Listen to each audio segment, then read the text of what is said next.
Assalamualaikum warahmatullahi wabarakatuh. Perkenalkan, nama saya Nadia Napoleon dengan NPM 191111000353. Saya mahasiswi PGMI kelas H semester 3. Dalam kesempatan kali ini saya akan mempresentasikan jurnal yang berjudul Filsafat Pemikiran Al-Kindi dan Ibnu Sina. Yang pertama, pemikiran filsafat Al-Kindi.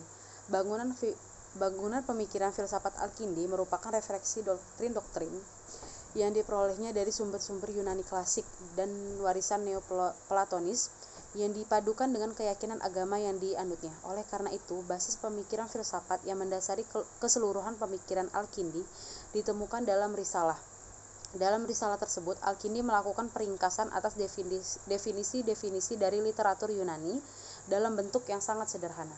Ringkasan yang pada awalnya hendak memaparkan filsafat Yunani oleh banyak sejarawan dinilai hanya merupakan ringkasan definisi secara harfiah saja, merujuk kepada Aristoteles tanpa kepastian yang jelas atau validitas sumbernya. Pemikiran Al-Kindi tentang metafisika. Sebagai halnya dengan filosofis-filosofis Yunani dan filosofis-filosofis Islam lainnya, Al-Kindi selain dari filosof adalah juga ahli pengetahuan. Pengetahuan ia bagi ke dalam dua bagian. Yang pertama, pengetahuan ilahi, yaitu pengetahuan yang langsung yang diperoleh dari Nabi, dari Tuhan. Dasar pengetahuan ini ialah keyakinan. Yang kedua, pengetahuan manusiawi atau filsafat, dasarnya ialah pemikiran rasional. Al-Kindi merupakan filosof Islam pertama yang menggagas bukti-bukti rasional tentang Tuhan. Ia menunjukkan eksistensi Tuhan melalui argumentasi kebaruan atau dalil al-Hauts. Menurut Al-Kindi, alam semesta betapapun luasnya adalah terbatas dan segala yang terbatas tidak mungkin tidak mempunyai awal yang tidak terbatas. Dengan kata lain, alam mesti mempunyai titik awal dalam waktu. Betapapun jauhnya ia dan rumit ke belakang, ia harus memulai dari titik temporal tertentu dan tidak mungkin surut ke belakang secara tak terhingga atau tasalsul. Al-Kindi adalah filsuf pertama dalam Islam yang menyelaraskan antara agama dan filsafat.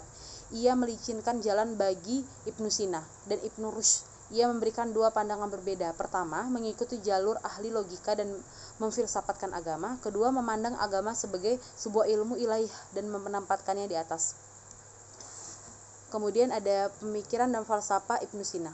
Objek kajian falsafah atau hikmah menurut Ibnu Sina terbagi menjadi dua bagian. Yang pertama, hikmah ilmu teoritis adalah pertujuan untuk membersihkan jiwa melalui marifat, yang termasuk ilmu ini adalah membahas masalah-masalah metafisika atau ketuhanan, matematika, fisika, amaliyah, ilmu-ilmu praktis. Yang termasuk bagian dari ilmu-ilmu praktis adalah etika, mengatur pergaulan keluarga dalam rumah tangga, ekonomi, mengatur pergaulan umat dalam negara, dan kenabian. Kemudian ada teori ontologi Ibnu Sina. Filsafat Ibnu Sina yang menandai puncak filsafat Islam didasarkan pada ontologi, sehingga Ibnu Sina disebut juga filsuf wujud. Ada tiga hukum menurut Ibnu Sina untuk membedakan wujud murni dengan eksistensi dunia. Yang pertama, filsafat emanasi atau kosmologi Ibnu Sina. Teori emanasi berasal dari Plotinus, sang filsuf yang berkontemplasi. Pemikiran Plotinus disebut yang satu. Yang satu itu adalah yang tak berhingga dan absolut. Dengan lain perkataan, yang satu adalah Allah. Dari kesatuan yang tak berdefinisi itu keluarlah kebaikan dari yang satu melalui semacam emanisi atau radiasi. Filsafat emanisi adalah teologi dan falsafah Islam yang bermaksud untuk memurnikan tauhid. Emanisi ialah teori tentang keluarnya suatu wujud atau mukmin alam makhluk dari zat yang wajib al-wujud, zat yang mesti ada, Tuhan. Teori ini disebut juga dengan teori urut-urutan wujud.